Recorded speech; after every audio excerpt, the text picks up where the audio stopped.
મારા મિત્ર એપલ મોબાઈલના સ્પેશિયાલિસ્ટ છે. મોટા વરાછા સૌજી કોરટનું બ્રિજ ઉતરી તરત જ એની દુકાન આવે છે, તો ચોક્કસ એપલ માટે સ્પેશિયલ એકવાર મુલાકાત લેવા વિનંતી. નમસ્કાર મિત્રો, મારું નામ શિલ્પેશભાઈ કાછડિયા. આ મારો મિત્ર છે જે ગુરુ મોબાઈલ મોટા વરાછા. તો હું એના દુકાન આવ્યો છું, તો એવું મને પૂછે છે, કલ્પેશભાઈ મીડિયા ફેસબુકમાં મૂકી અને તમે હજારો ડોલર કમાવશો, તો એમાં કઈ રીતનું છે, કયા સમયે વિડીયા મૂકો છો, એવો એનો પ્રશ્ન છે. તો આપણે એને પહેલા સાંભળીશું કે એ શું પ્રશ્ન કરે છે મને, અને પછી હું એનો જવાબ આપું છું.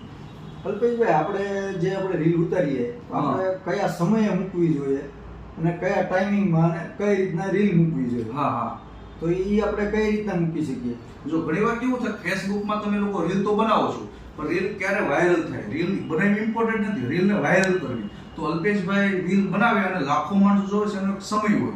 કેમ કે સવારે 8 વાગે તમે રીલ મૂકી દો વિડીયો, તો એ ઉપડે નહીં. માણસો ફ્રી ક્યારે હોય? બૈરાઓથી માંડીને બધા સવારે કામ ચાલુ કરે તો 9:30 વાગ્યાથી 9:45 વાગે ફ્રી હોય. તો 9:45 કે 10 વાગ્યાના સમયમાં તમારે રીલ મૂકવી જોઈએ. અને બપોરે હીરાવાળા બધા છૂટે 1 વાગેથી 1:10 અલ્પેશભાઈ વિડીયો મૂકે. કેમ કે 1:10 થી પાસે હીરાવાળા બધા કામે જાય ને, એ સમય 2 વાગ્યાનો હોય. કેમ કે બપોર બધા બૈરાઓ સૂવે, એ પણ 2 વાગે સૂતા હોય. તો 1:10 વાગે વિડીયો મૂકવો જોઈએ, અને સવારે મૂકો તો 10 વાગે મૂકવો જોઈએ. તો મસ્ત વિડીયો હાલે. વિડીયો બનાવો તો પણ 1 મિનિટ 1.5 મિનિટનો જ બનાવવાનો અને વાયરલ થાય. આ ટાઈપનો હોય. લોંગ વિડીયો નહીં બનાવો. લોંગ વિડીયો બનાવો ને તો પછી એ વાયરલ ન થાય. પોતાના ધંધાનું માર્કેટિંગ હોવું જોઈએ. હું તો બધાને કહું છું કે તમે કોઈ માણસ પાસે 2-5 હજાર રૂપિયા દઈને રીલ બનાવી વાયરલ કરાવો છો, એની કરતાં પોતાનું એક ફેસબુક એકાઉન્ટ બનાવો અને ફોલોવર વધારો. કોઈ પણ તમે ધંધો કરતા હો. અત્યારે મારે છે એક્ઝામ્પલ હું તમને કહું છું કે ભાઈ મારે ફેસબુકની અંદર 1.5 લાખ ફોલોવર છે, ઇન્સ્ટાગ્રામમાં 50-60 હજાર ફોલોવર છે, યુટ્યુબમાં મારા ફોલોવર છે. એક્ઝામ્પલ 3-4 લાખ માણસો મારા કોન્ટેક્ટમાં છે. અલ્પેશભાઈ મોબાઈલ લાઈન સાથે જોડાયેલા છે, તો એક વિડીયો બનાવીને હજારો માણસો, લાખો માણસો જોવે મોબાઈલ બાબતે.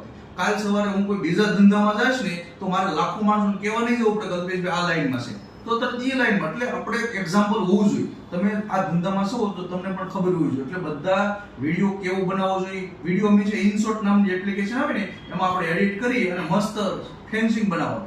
અને વિડીયો એવો નહીં બનાવવાનો કે આપણે મજાકને પાત્ર બની. ઘણા લોકો પછી જલ્દબાજીમાં ડોલરમાં પૈસા આવે અને જેવા તેવા વિડીયો બનાવીને મને ઠોકમ ઠોક અપલોડ કરવા, તો તમે પૈસા તો મળતા મળશે, પણ તમે મજાકને પાત્ર બનો છો હંમેશા. એટલે વિડીયો એવો સારો બનાવવાનો કે માણસો જોવા મજબૂર થાય. અલ્પેશભાઈના વિડીયો એક કન્ટેન્ટ જોવો કે માણસો જોતા હોય. તો તમે પણ આ ટાઈપનું બનાવો તો ચોક્કસ તમને પૈસા મળશે. ચોક્કસ અલ્પેશભાઈ મળે છે, તમને પણ મળશે.